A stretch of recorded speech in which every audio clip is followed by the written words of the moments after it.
think that's just a connection issue, an awareness issue, and then that's what you're looking for here today, is just how we might be able to connect you to the entities that you're looking to be with? Yeah, Is that right? yeah, yeah. I'm saying, you guys,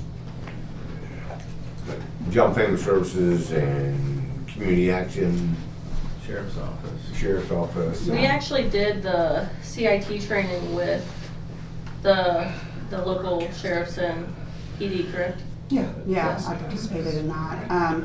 We've been in a few meetings with a few different entities, but it just, I don't know if it's we're not getting in front of the right people or what's going on.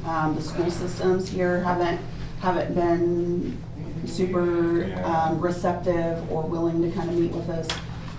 You know, we have some really good connections like in Fayette and Pike County and Highland County where we're getting utilized pretty frequently, but in Ross it still seems to be a little bit of a stickler. I'm not sure what's going on with that. So I'm hoping that we can get in front of maybe somebody different who can point us in that direction.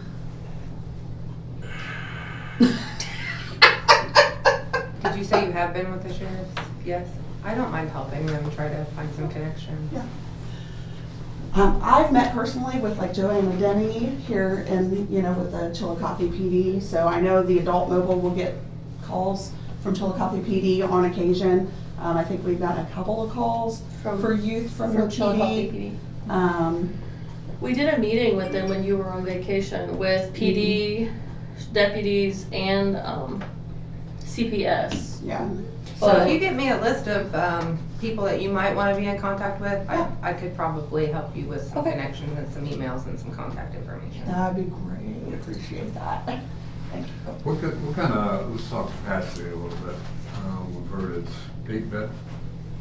8 chairs is what they call it. Chairs, okay. So there's 2 separate sections. There's a section where it's more of the short-term chair section where they're sitting, being evaluated. That might be like that 23-hour. Permanent facility, not the response. Yes. Yeah. Okay. Yeah. And then there's a separate section of people who are maybe staying there a little more, I don't want to say long-term, but maybe they're getting medication management treatment or something like that. So they may be there for, 30 days or something. So there's a bed section and then there's a chair section. Okay, so you have 8 chairs, how many beds? I believe it's also 8 beds that's up there too. Yeah. So I guarantee you there's more than 16 people in Ross County that have issues like this. Oh, I And promise. So I'm kind of wondering on the throughput of the operation and how people get in and out, and that's why I ask you where you send them off to after you've evaluated them. Yeah. Understanding this is a short-term Mm-hmm. stopgap measure. Correct. So between the mobile unit and the permanent location, how many people would you see getting through there in a week, a month? Oh my goodness. So I think it'll depend also on staffing. We can get through assessments fairly quickly and then get them out the door. We have the capacity to have a quick turnaround time. A big problem that everybody's having right now is licensed staff. I know that it's not just us because I've had 4 counseling positions open for well over a year, but everywhere is struggling to find licensed people. So that will be the biggest determining factor, honestly, on how quickly we can get people in and out, just because of the they'll have to be assessed.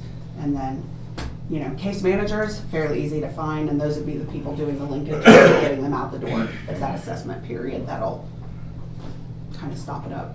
What's your pipeline technique that you're going to use to get people in the higher ranks? Where are you going to fish from to get these people? The people that are coming in, or you're talking about for staff? Staff. Right now, we're doing sponsored posts on Indeed. That has been a little more successful than anything else for the moment. We also have Psych Pros, which is an agency that's kind of cold calling folks and trying to pull them in. So what kind of degrees, certifications are you looking for? we can do anybody who's licensed to do mental health. So licensed social workers or licensed counselors. We also have a relationship with the social work program, OUC. Yeah. I'm a Oh, social. good. Thank you for bringing that I'm up. a social work student at OUC, Yeah. and we go like Coleman will go to all the field fails that we have because we have to do internships as part of our degree, Yeah. and we go to like all the. Okay. Yeah. I was just gonna recommend WC. I Yes, also yes. have some feelers out for Marshall, Yeah. because a lot of my professors, I just graduated in May with my master's in clinical mental health, and we have a lot of students that are down in like southeastern Ohio area, because Marshall is so close.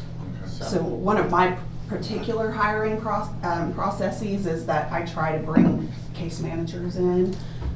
He's a youth peer supporter and she's a case manager who are already in their training programs to get to that higher licensure. That way I'm building the team from the inside. So I'm kind of picky about who I'm bringing in for that reason. So I'm building professionals from the ground up here. So. I know at Jobs and Family Services, we have a particular problem. Of course, that's heartbreak at the worst because it deals with the kids and Yeah. families, and it's just a heart-wrenching situation when the social workers are injected into the middle of these issues with these families and these children in foster care, the whole 9 yards. So that's a tough career mountain to climb. Sure. And stay on the mountain. Yeah. So there's a lot of turnover there. We have, we're down to 21 right now on the staff. So it's tough to keep people on board there. Burnout's high in the field in general, so we really try to preach a lot of self-care. I really like to tell my staff, make sure you're staying in treatment too, because what we do is we're seeing some of the hardest cases out Right. here. We're seeing the worst of the worst, okay? And if you have any particular traumas of your own, this is gonna hit you. It's gonna hit you in that trauma place. So I encourage them, if they have a hard case, please come in. Let's debrief with me. We'll talk about it. Encourage you to use self-care. Encourage you to see your therapist, and make sure that we kind of get it out of your head before we move on. You know. I think, I've been involved with Hope Partnership, opiate agent in Ross County here since I was mayor, back in 2012. So it's a lot of burnout there, a lot of need for care, for not only self-care but group care, I think. Yeah. And I think that what we need to start looking at is a society, an agency, just a social work. Come and help each other and talk about things and have just, kind of a place that they can get it off their chest, so to speak, Yeah. and learn from others. So we're going to look at developing that and be all inclusive with that, I love that. because I think we need to have that help. Any other questions you got for these guys? No. What school districts have you worked with? What school districts? Currently, in Ross County or just in general? Ross County. The only ones I think that have worked with us so far has been what, Adina? Adina, we've had one at Chillicothe High School, and then we had one at Unioda, which I know the superintendent there, but it's still not been easy to get into Unioda. Yeah, Yeah. yeah. Well, this is, Call- nobody wants to show their warts. Call Huntington, talk to Pete Ruby. Pete Ruby? Okay, He's the superintendent out there. okay. He's pretty good. He'll. Yeah, I've gone to the superintendent's meeting here in town to try to meet with them. I did that last winter, I think. I need to probably do that again, but even that wasn't well attended, unfortunately. There was one Pike County guy there, so. Well, I'm on that committee, and I'll bring us up there next meeting. I appreciate So that that. maybe we'll get you in again. Yeah. Because they've all got the issues they're dealing with. I know, and when, we're hearing about these bomb threats at Huntington, like, oh my gosh, I live just down the road, so I can make a quick trip out there. right? I'm like right on that Huntington local line. All right. I'm working on a project right now that's sending emails to every guidance counselor and high school principal, so I'll just go ahead and forward you all of that information. Thank you. 988 is the easiest way to get a hold of us. Okay. 988 and request MRSS? Yep. Or adult? Yes, even though that's not statewide, Melanie Swisher has met with Cider Paint and asked that the 988 operators connect with Adult Mobile as well. So that's been actually a big help. We've gotten a couple of calls for Adult Mobile from 988, so that's awesome. Okay. Yeah. Anything else, gentlemen? Should be hanging around till about 10 o'clock, community action supposed to be here. I'm talking to Julie Bowen. Well, Julie knows about Adult Mobile already because the homeless shelter we've been embedded with her on the Adult Mobile side from day It's one. not a homeless shelter. Oh, sorry. Resource Center. Resource Center, Community- sorry. Community Resource Center. It's not a homeless shelter, it's a community resource center. Yeah, okay. All right. Appreciate your time, Appreciate you guys. coming in. Yeah. Thank you so Thank much. you. Yes, yes. Let me give you one too. One with me here. What you been doing? Like I said, I'm in college.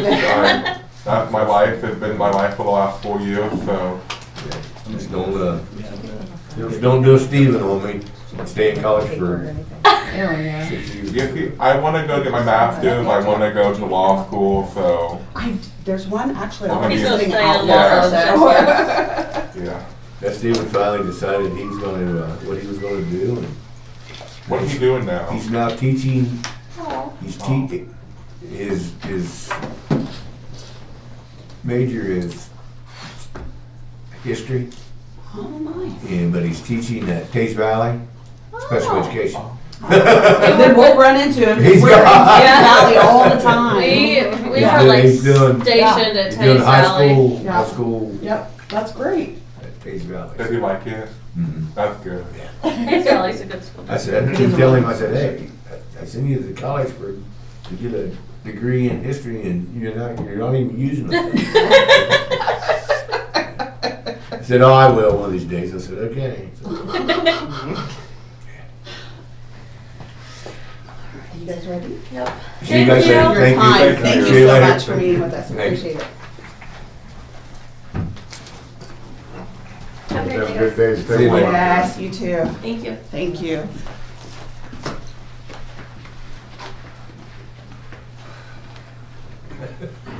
Run in here for this.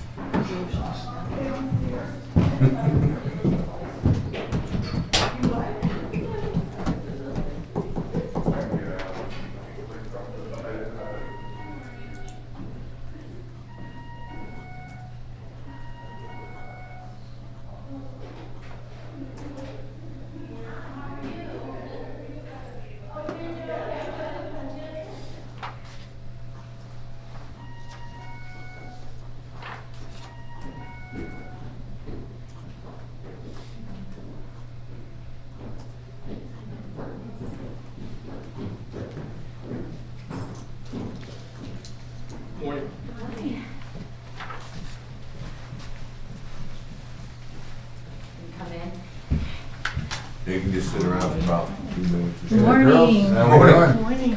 Doing well. Good, Teresa? How are all of you? Cold? Yeah. It's warmed up. It's warm. Yeah. We were hanging on each other. Yeah, I'm walking and, yeah, her shoes on the ice. Oh, my.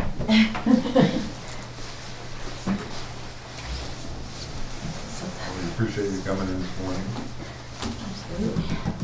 Thank you for the opportunity to do so.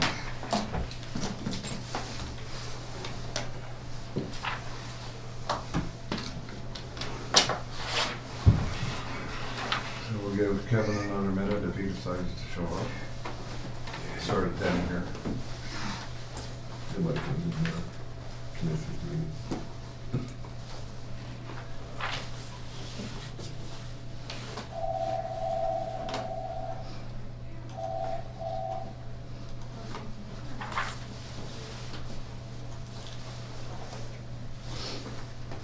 Now I got 10 o'clock. So, welcome, girls. Great. Good to see you. Floor's yours. So, we wanted the opportunity to discuss, possible opportunities for opioid settlement funding that the county may have. We have, several projects, community projects that are addressing the opioid, issues within the community and addressing substance use that also have some budget gaps for 2026. So we just wanted to share what some of those are, some of the Okay. work that we're doing. One is a project you're all familiar with, is Community Resource Center. And we are, since we opened, in the 2-year period that we've been open now, we've served 945 unduplicated individuals. Definitely helping support and serve individuals dealing with substance use disorder, residing at the Resource Center. We have been successful in making direct referrals to substance use treatment at the Resource Center. And looking into 2026, definitely have some budget concerns with operating at the capacity we've been operating and serving as many people as we have. We do have peer recovery support services on site at the Resource Center, and so we have funding from the Adam H. Board and the Ross County Health District to help support funding for a peer supporter. That supports one position. And then we do have also operate outside the Resource Center and those services. We have a recovery support services program, which Teresa Yinger oversees that. And we've had funding through the HRSA grant with the DINA Health System and the COSAP grant through the Ross County Health District, which provide federal funds to support a lot of SUD work in the community. And we've been a subrecipient of both of those grants to provide peer recovery supporters in the community. So I'll allow Teresa to share a little bit more about what our peer supporters are doing in the community. And both of those grants that we currently have end in August. I mean, we are applying for other funding, but both, so there's gonna be some significant gaps in services. Like we said, we do have funding in the health district, but it's all the other places that the peers go to, the jails, the drug court, for reentry when people are reentering the community, the emergency department, which has been a significant place of referrals that are actually, when they leave the emergency department, they're actually getting them into inpatient treatment or outpatient treatment. That's worked really well. It's just all these different places, and to help people get apartments. I mean, we've been able to get people housing that's not available. I mean, you think, how do they find these places? But We're working on that. yeah, we are able to find housing for people. So just, they've served over 600 unduplicated people with 3,000 contacts in 2025 alone. So the difference that it makes in SUD recovery, I think, is significant. I mean, we've been working on it for a long time to decrease overdose deaths, and I think the peer supporters and the recovery programs definitely play a part in that. So those are our two, we do other work too, and Yes. other services and programs and recovery support and housing and shelter.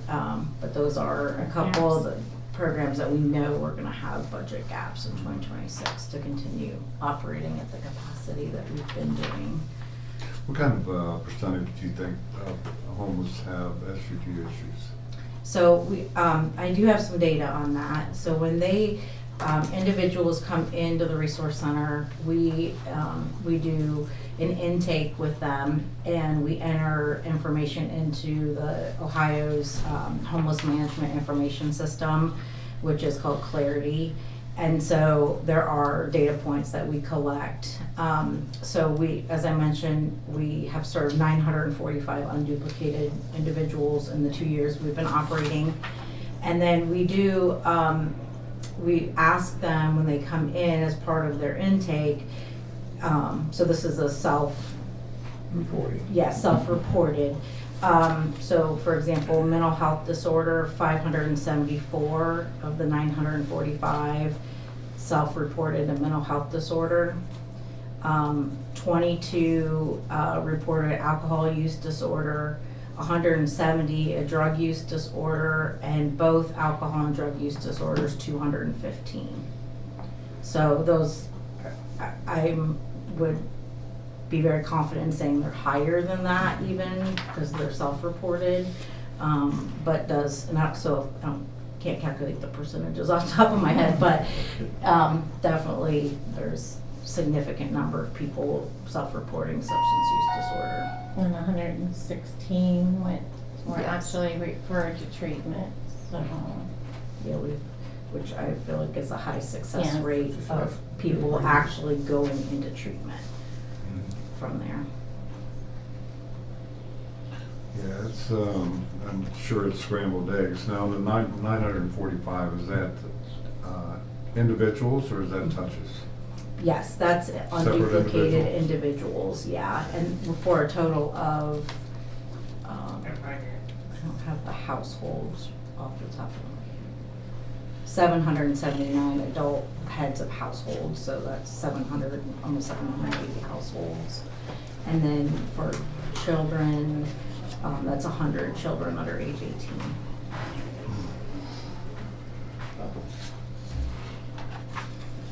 These are all existing programs that you just mentioned, and you have budget gaps in this year, there's not new programs. Mhm. Are those programs that are currently funded by commissioners through the general fund already, or? No, we don't receive any funding from the county for any of those programs.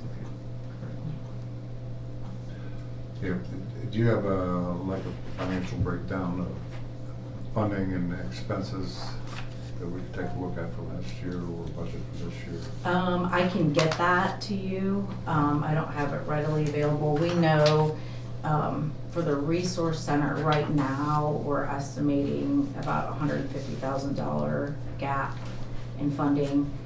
And then we are hoping to talk to the city of Chillicothe as well, because they provided last year $50,000 out of opioid settlement funds for the resource center.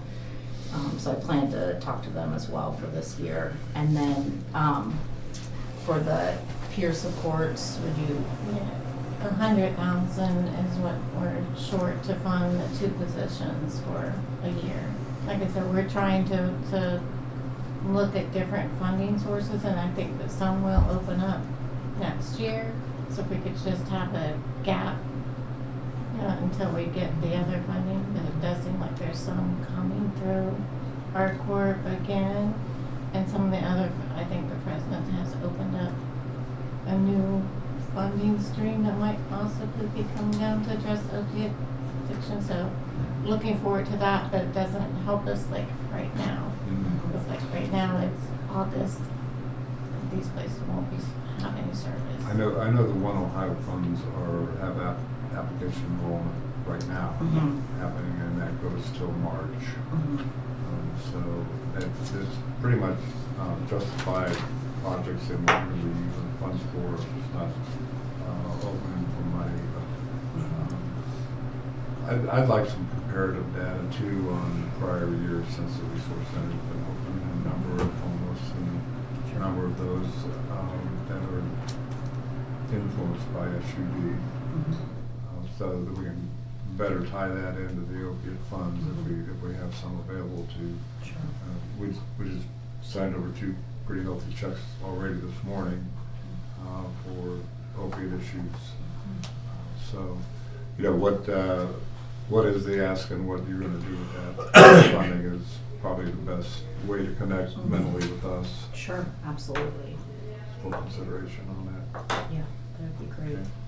And it would be helpful, I mean, with opioid settlement funding, what we're trying to do with a lot of these programs, like we've just been applying to grants and trying to keep things sustained with every dollar we can get, either through donations or grants that we're applying to, but to get some, regular, like a budget that we could plan on each year, if that's a possibility as well, would really help us with making operational decisions and just. That's it.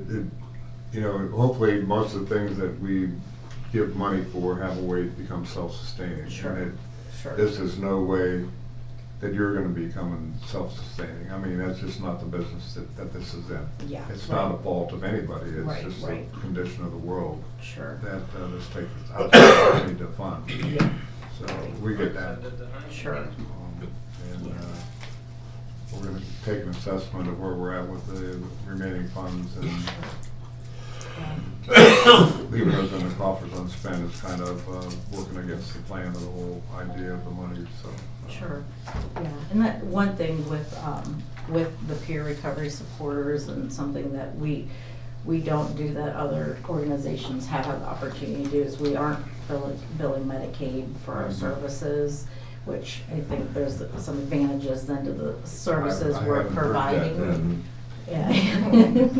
And so, but yeah, so we're able to be, A neutral party, and we tried it probably several years ago, like working with one treatment provider to bill under them. And then as other treatment providers say, oh, well then that's, you're competing with us for funds, and you could be duplicating funds for the same person that you're helping within the same hour, so it's not ideal. There have to be a lot of work put into that to see if we could Medicaid bill, which we're not against, it just doesn't make it, and I'm not sure it's best for the client for the services that we do. Well, I think, one advantage we have this year is Hope Partnership is working on the entire continuum of care from detox to recovery. And there's a lot of stops along that way. You're a stop along that way for a certain segment of the population. So to be included in on that framework, I'm not aware of any other community that's putting it quite together like that. The entire picture, and let's break it down into bite-sized pieces and see who we can get help where. But we have, high hopes for that approach, and it'll certainly shed light on your operations with the resource center and other things you do. So, if there's any related functions that you do specifically with the opiate issue, Sure. include that in with the resource center, Okay, and so we can take a holistic look at that. sure. Great, thank you. Yeah, we can do that. We'll give that to you. Thank you very much. All right, Thank you. appreciate you coming in. Thank you. Thank you.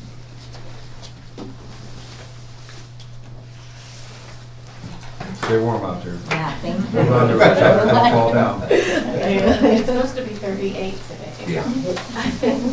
I'll wait till. It's not supposed to be 38 till like 5 o'clock. Yeah. It's not the same time the sun goes down. Yeah, right. Thank you all very much. Thank you. Thank you. Thank you. All right, I have the modified resolution, 726, the $200,000 coming out of the ADA fund into the REA fund. I need a motion to accept this resolution. Definitely. All in favor, say aye. Aye.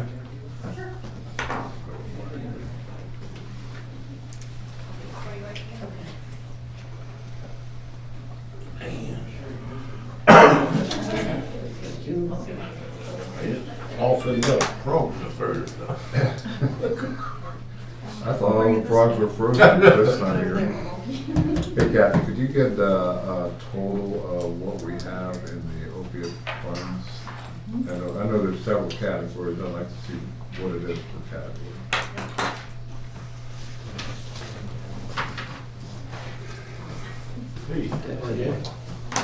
There's trouble. Are you on the agenda? No. Good thing we have time. I don't need, I'm just here for 10:30. About 10:30. Get that done, no way. Get that Not out. right now anyways. I got my hand out, look to your face. Yeah, well, we're just waiting on We it got to thaw. problems. We'll wait on it to thaw out to see how many water leaks I have. Something broke.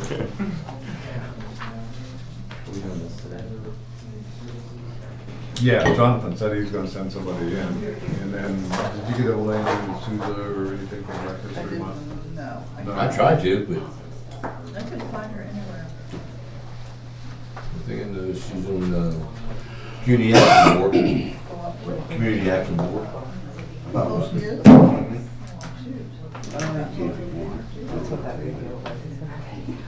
Well, I guess we go ahead and get this signed, well, to be ready. Got a proclamation here for Career Technical Education Month for Clay Ross. You guys had seen a copy of this? So the, All in favor, say aye. Do you want me to grab a picture of that? I think he's coming in. Yeah, okay.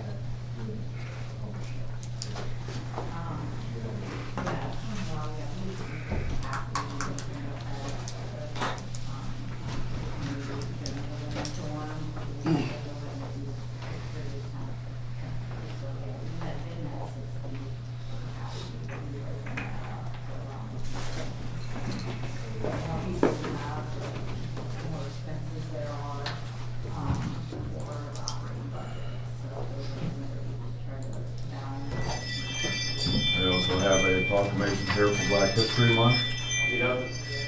so moved. Second. All in favor, say aye. This is the 100th anniversary.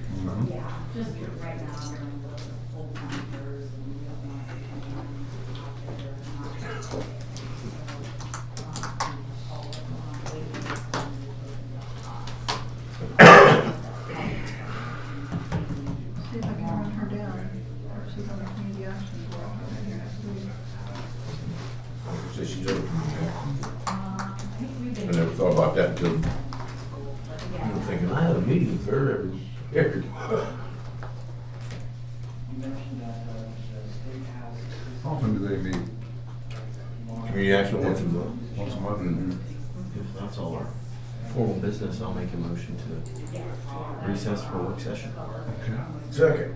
All in favor?